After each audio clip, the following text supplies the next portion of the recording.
This is a short video to show you how to find the resistance of a wire or conducting cable if you're given the resistivity and the length of the cable and the cross-sectional area or the diameter or the radius of the cable, so you can work out the area.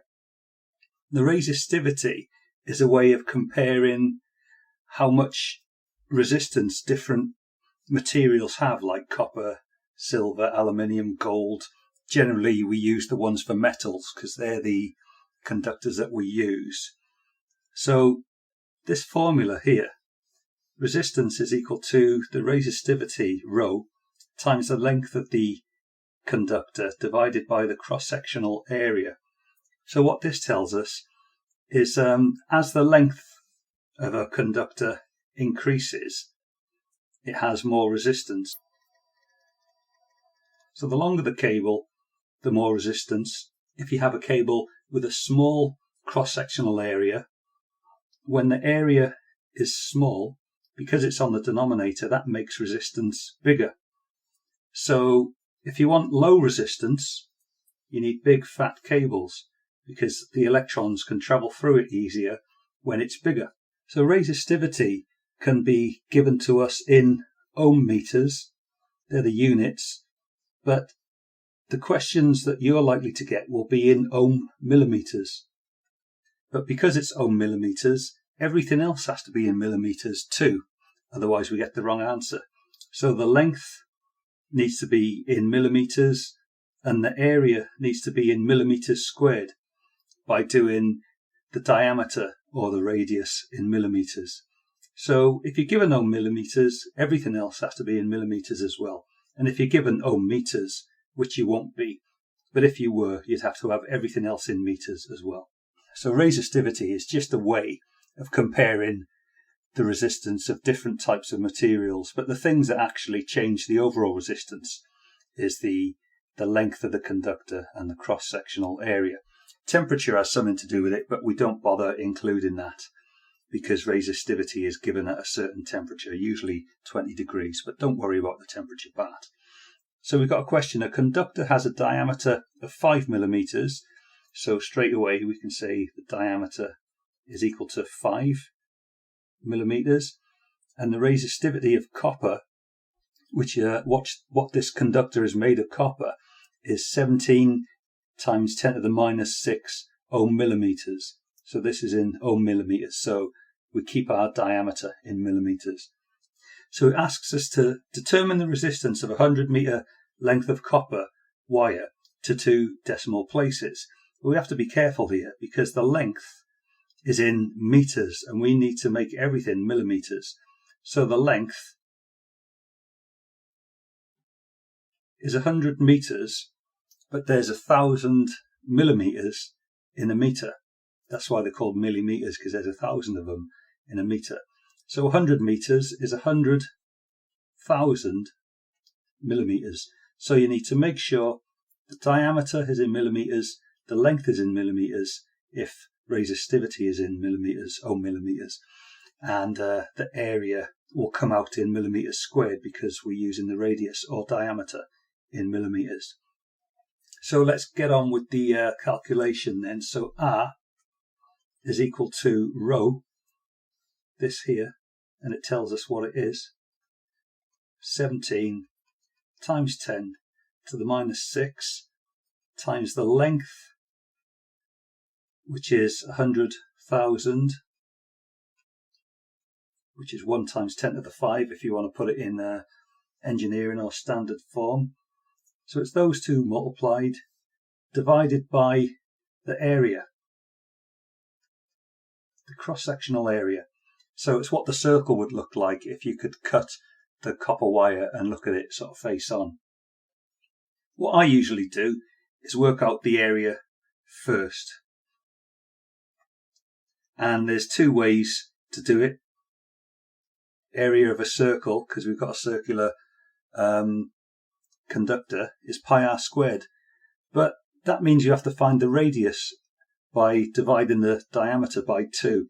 I think it's a lot easier to use the other equation for area pi d squared over 4, which is the same as pi r squared, but when we're given the diameter instead, the area of a circle is pi times the diameter squared, all divided by 4.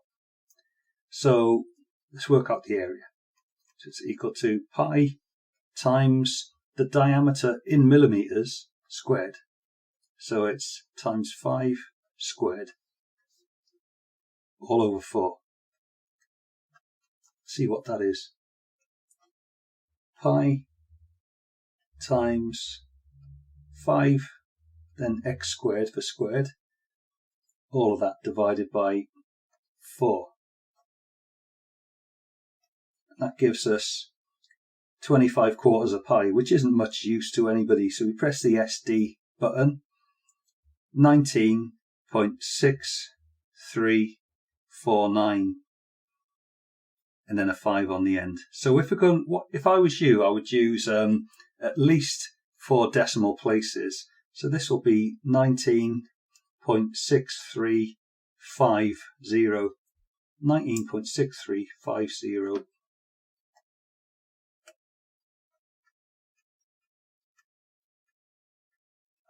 And that is in millimeters squared.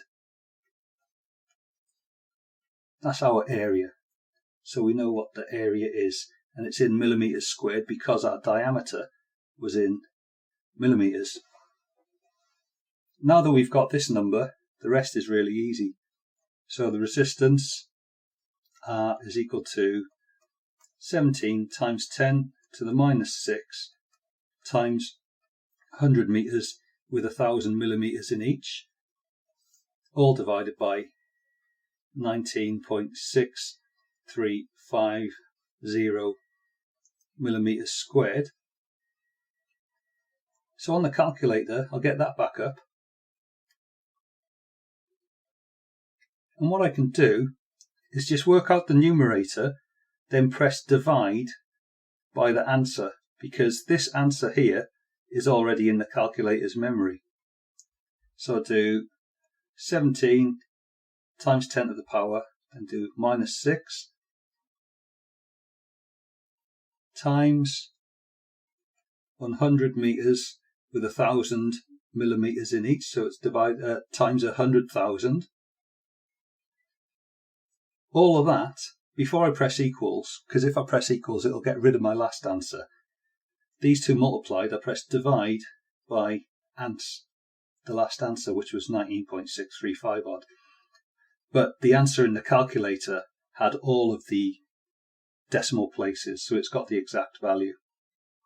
Press equals, it's 0.08658. The question will ask you how, it'll tell you what sort of accuracy to use. It says to 2 decimal places.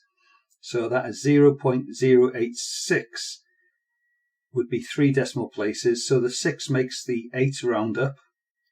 So to 2 decimal places, it's 0.09. And because it's a resistance, the answer is in ohms.